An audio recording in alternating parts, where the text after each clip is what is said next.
Hi, my name's Joe. It's the first time I've ever recorded anything that would ever be shown publicly, and I'm doing this because I have a project that I'm launching. And I'm a writer, public health professional, harm reduction worker. I have a master's in public health, and I have complex PTSD. For years, I was able to hold it together, and then I wasn't. Last November, as I was spiraling into acute crisis and stuck in in deep, near constant flashbacks and recovering memories at a pace I couldn't handle, I wrote a long piece on my personal Facebook wall that shared the truth about what I experienced as a child. It was the first time I'd ever shared these details with anyone but my closest friends and therapists, and less than 2 weeks later, I was in the hospital. I voluntarily checked myself into a place where I got a great amount of help. Then, back in April, this past April, on the weekend of my grandmother's memorial service, I posted that piece to Medium. It was my first post there and my first public post anywhere. I remember sitting on my mom's porch watching the number of reads go up and up.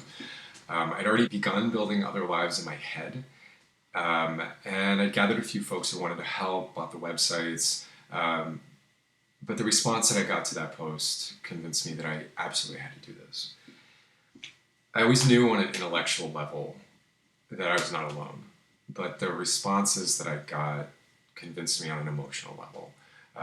It was reposted in numerous places on subreddits of people who are survivors of narcissistic abuse, reposted on PTSD and complex PTSD forums that I followed, and strangers were saying that what I wrote mattered. I was watching this happen and just overwhelmed. Strangers were crying in identification at what I read, said that it was like I was in their heads.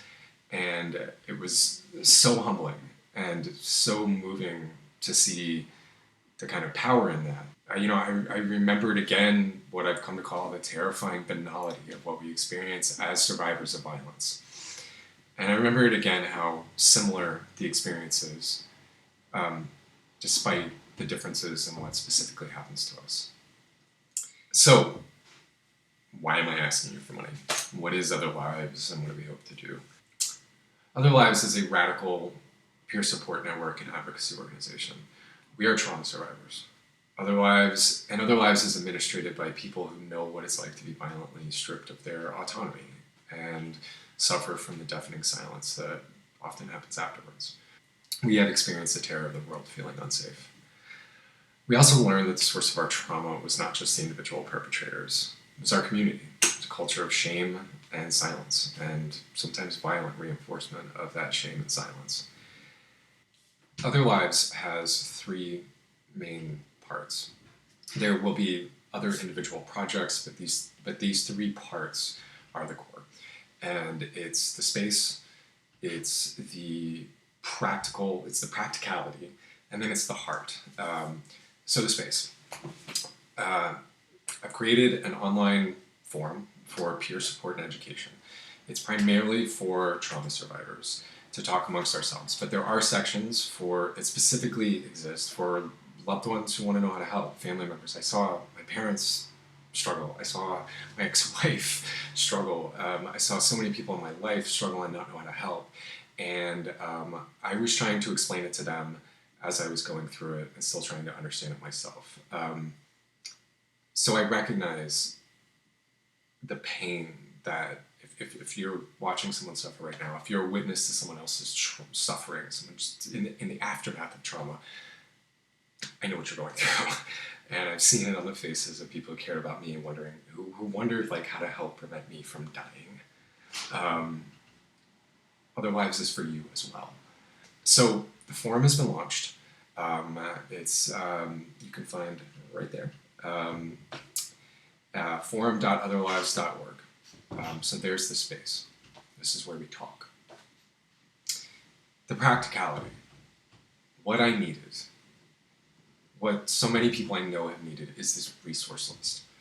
Where to find a good inpatient place that actually specializes in PTSD and maybe in the other issues that you have. That isn't that actually takes your insurance. That isn't a resort spa.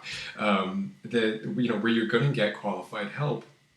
And maybe that a 12-step model is not for you. How do you find those things out? And how do you find them out when you're in crisis? How do you ask someone else to help when they don't even know? You know more than them about what's out there. So we need this vetted resource list. We need to know what the good books are, where the places to go are, inpatient treatments, outpatient treatment, other online forums. We're not going to be the only one. We're not the only one. And my more ambitious goal is to create a mobile app that trauma survivors can access that lists all of these things, but including also emergency shelters, other advocacy organizations, and we need these listed by location, insurance type, inclusion and exclusion criteria, and specialty. The issues that result from our injuries also leave some of us struggling with employment, housing, and legal issues. And I want to create the list that I have needed in the past, that you may need right now, and that I may need again tomorrow. In this unprecedentedly connected world that we live in, every single one of us should have access to this. And also access to how-to guides that are written by other survivors about the reality of navigating these bureaucracies. We all know that the reality is different from what's on the website. And after, when you talk to an intake person, the reality is so different. So we need to have that. And the space will give us a place to put it. It has given us a place to put it so that we can build it. The third thing is the heart, the real emotional reason why I'm doing this. I built a website for the organization as a whole, and it's going to contain everything listed here. The resource list is going to be on the forum. It's also going to be on the website, otherlives.org. And we're going to publish a blog that contains my personal writing as well as your writing. Our writing can have great power, and I've seen in my own life that our writing can be a tool for advocacy, for community building, and for self-therapy. When I have the resources, I would like to offer online writing workshops for folks who are in the later stages of recovery and want help figuring out how to say the unsayable. I'm committed to a social justice model of funding. I never want ability to pay to exclude anyone who wants the help. As they say, if it's not accessible to the poor, it's neither radical nor revolutionary. And Other Lives is radical, and we also hope to be revolutionary. I've committed to this work on Other Lives as being my job. And I'm asking those of you who find value in this, in what I'm doing and what I'm hoping that we can do together, to help pay my salary. So if you find value in this, any contribution would help keep me employed doing it full time. I'm not cured. Part of the reason why I had to leave professional jobs was because of my symptoms. I still struggle with my past on an almost daily basis. But I'm healthier than I've ever been, and I'm not going anywhere. The awful truth about trying to recover from the violence that we suffered is that almost no one actually understands. And another awful truth is that during the times when we need help the most, we're the least capable of finding it. We need community. We need that resource list that includes every option available. We need notes from the field that are written by other survivors who are a step ahead of us in their healing process. We need our voices.